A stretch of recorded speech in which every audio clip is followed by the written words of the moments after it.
Europa. Europa afunda-se? Fica a questão. Quais são os fatores? Isso é verdade, Henrique? Quais são os agentes causadores ou os fatores causadores dessa sua observação? Bem, a Europa está a afundar-se, efetivamente. Basta vermos que, por exemplo, a Alemanha está há 2 anos em recessão, a França não está em recessão, está próximo disso, está com uma crise de dívida terrível, vai ser instalada uma recessão, de certeza absoluta, prevê-se uma subida do desemprego em França e um corte até nos salários dos funcionários públicos e, por outro lado, a Alemanha está com problemas gravíssimos, particularmente na sua indústria automóvel. Repare-se, a Volkswagen, que é o maior fabricante automóvel da Europa, vai encerrar 3 fábricas na Alemanha. A Audi encerrou já uma fábrica, a sua fábrica muito importante na Bélgica, que vai deslocar para o México. Vai encerrar em fevereiro e deslocar o fabrico daqueles Audis para o México. Por outro lado, a Mercedes, a BMW, todos estes construtores e outros em França, a Peugeot, a Renault, estão numa grave crise porque têm diminuído as vendas. E diminuíram as vendas, desde logo porque não têm competitividade face aos carros elétricos. Infelizmente, a Volkswagen, a Mercedes e os construtores franceses, nomeadamente a Peugeot, Citroën e a Renault, continuaram a apostar nos carros a combustão. Ora, isto está-se a revelar um erro. A venda de carros elétricos está a aumentar e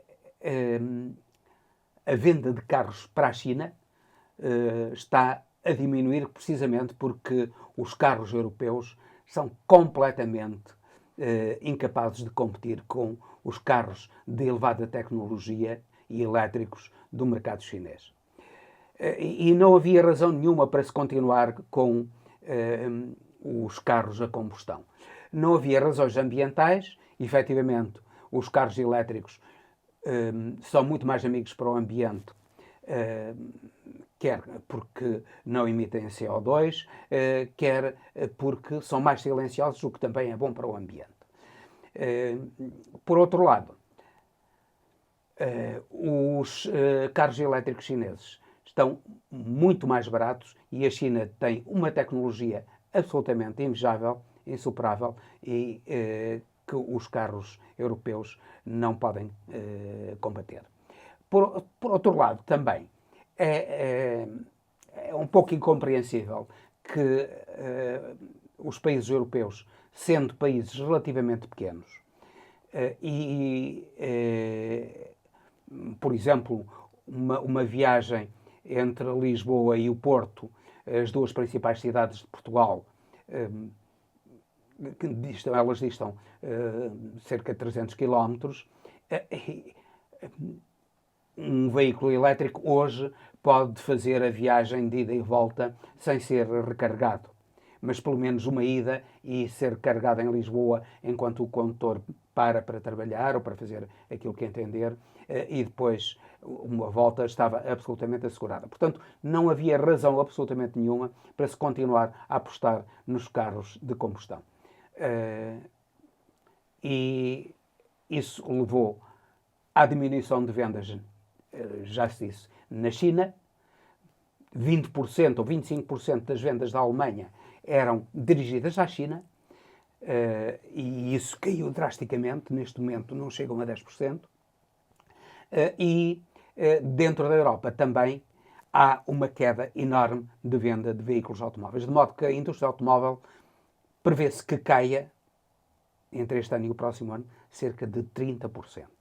é algo de absolutamente dramático para a indústria automóvel europeia e ela precisa de uma reconversão enorme e está estimado que essa reconversão vai custar cerca de 200 mil milhões de euros em toda a indústria automóvel europeia. Onde é que a Europa vai buscar esse dinheiro? Tem que o fazer. A Europa tem que fazer aquilo que fez sempre. Investir na tecnologia de ponta e na ciência para poder competir com uma mão de obra barata. Repare-se, por exemplo, a Volkswagen, na sua sede na cidade de Wolfsburgo, na Alemanha, paga cerca de 62 euros por hora aos trabalhadores. Um trabalhador na mesma fábrica na Roménia recebe 12 euros por hora, também da Volkswagen, e aqui em Portugal receberá à volta de 20 euros por hora. Portanto, um trabalhador altamente qualificado da Volkswagen. Portanto, há uma discrepância enorme entre os vencimentos dos trabalhadores na Alemanha e os noutros países, particularmente no sul da Europa, e isso faz com que os carros encareçam e obrigou agora a Volkswagen a cortar 10% nos vencimentos dos seus trabalhadores e da sua administração. Claro que para isto contribui também o conflito na Ucrânia e a destruição do Nord Stream e as sanções contra a Rússia, que tinham como objetivo fazer ajoelhar a Rússia, mas aquilo que fizeram foi exatamente o contrário, fazer ajoelhar a Europa. Repare-se, a Rússia está com um crescimento estimado para o próximo ano de 3,9%. O crescimento a seguir na Europa é o da Turquia, com 3%, e depois o da Espanha, com 2,9%. O resto dos países andam na casa de 1% ou menos de 1%, ou até em recessão, como sucede na Alemanha. Estes são os resultados do conflito da Ucrânia, das sanções à Rússia, que foram atrabiliárias, não souberam defender os interesses europeus, particularmente a indústria europeia, e a indústria europeia está a sofrer com isso. Parece que a indústria da Europa está a diminuir constantemente. Esperamos que a União Europeia acorde para isso e tome medidas para uma industrialização moderna, acelerada e capaz de competir com os Estados Unidos e, sobretudo, com a China, que neste momento é o grande competidor a nível mundial no que toca à indústria automóvel.